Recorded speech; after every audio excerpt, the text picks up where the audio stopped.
Hello, my friend.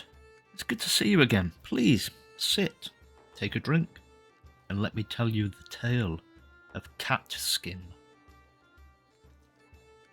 Well, there was once a gentleman who had fine lands and houses, and he very much wanted to have a son to be heir to them.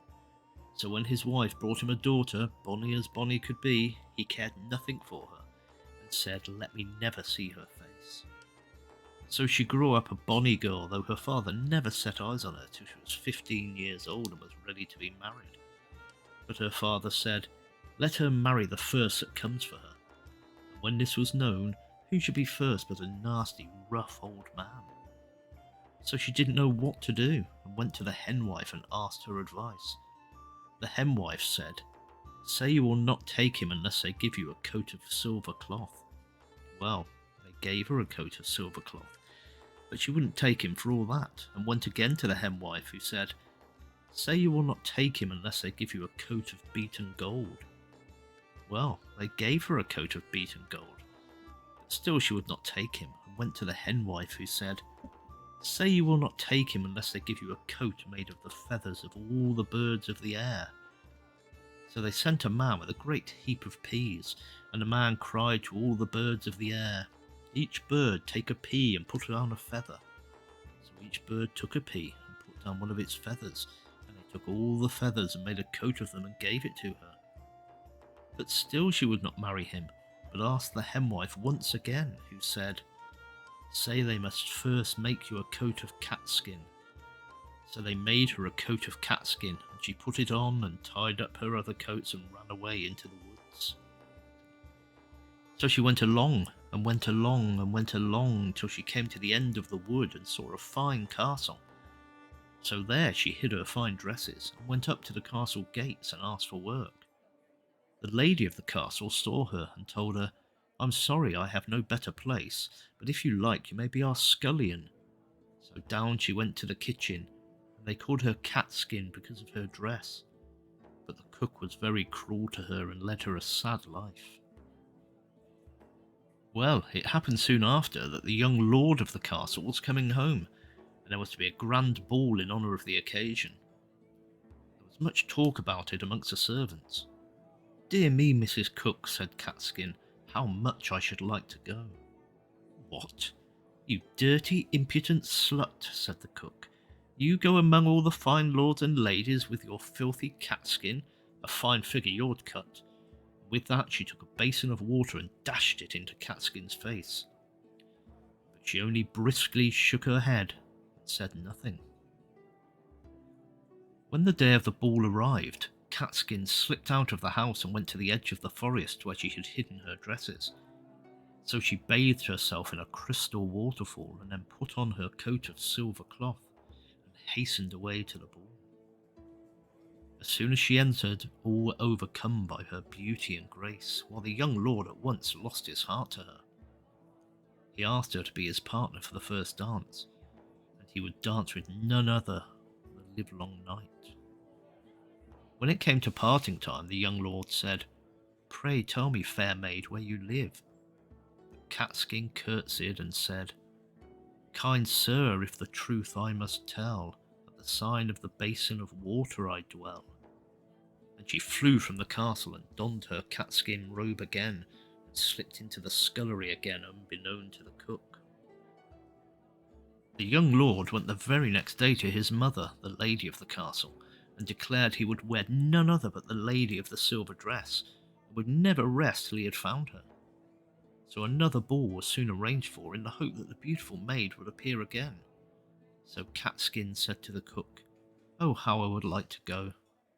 Whereupon the cook screamed out in a rage, "What, you dirty impudent slut? You will cut a fine figure among all the fine lords and ladies."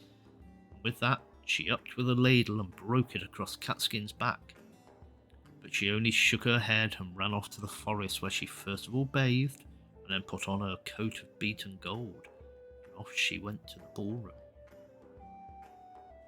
As soon as she entered, all eyes were upon her, and the young lord soon recognised her as the lady of the basin of water, and claimed her hand for the first dance, and did not leave her till the last. When that came, he again asked her where she lived. All she would say was, "Kind sir, if the truth I must tell, at the sign of the broken ladle I dwell." And with that she curtsied and flew from the ball, off with her golden robe, on with her catskin, and into the scullery without the cook's knowing. Next day, when the young lord could not find where was the sign of the basin of water or of the broken ladle, he begged his mother to have another grand ball so that he might meet the beautiful maid once more. All happened as before. Catskin told the cook how much she would like to go to the ball. The cook called her a dirty slut and broke a skimmer across her head. But she only shook her head and went off to the forest, where she first bathed in the crystal spring and then donned her coat of feathers, and so off to the ballroom. When she entered, everyone was surprised at so beautiful a face and form, dressed in so rich and rare a dress. But the young lord soon recognised his beautiful sweetheart and would dance with none but her the whole evening. When the ball came to an end, he pressed her to tell him where she lived, but all she would answer was, "Kind sir, if the truth I must tell, at the sign of the broken skimmer I dwell." And with that she curtsied and was off into the forest. But this time the young lord followed her and watched her change her fine dress of feathers for her catskin dress, and then he knew her for his own scullery maid. Next day he went to his mother, the lady of the castle, and told her that he wished to marry the scullery maid Catskin. "Never," said the lady, and rushed from the room. Well, the young lord was so grieved at that he took to his bed and was very ill. The doctor tried to cure him, but he would not take any medicine unless from the hands of Catskin. So the doctor went to the lady of the castle and told her son would die if she did not consent to his marriage with Catskin. So she had to give way and summon Catskin to her. But she put on her coat of beaten gold and went to the lady, who soon was glad to wed her son to so beautiful a maid. So they were married, and after a time a dear little son came to them and grew up a bonny lad. And one day when he was 4 years old, a beggar woman came to the door. So Lady Catskin gave some money to the little lord and told him to go and give it to the beggar woman. So he went and gave it, but put it into the hand of the woman's child, who leant forward and kissed the little lord. Now the wicked old cook, why hadn't she been sent away, was looking on. So she said, "Only see how beggars' brats take to one another." This insult went to Catskin's heart, so she went to her husband, the young lord, and told him all about her father, and begged he would go and find out what had become of her parents. So they set out the lord's grand coach and travelled through the forest till they came to Catskin's father's house, and put up at an inn near, where Catskin stopped while her husband went to see if her father would own her.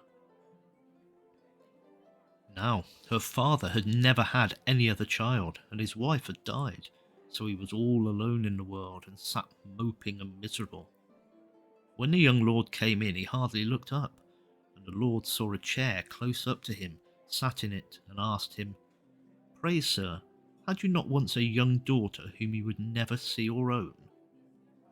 The old gentleman said, "It is true, I am a hardened sinner, but I would give all my worldly goods if I could but see her once before I die."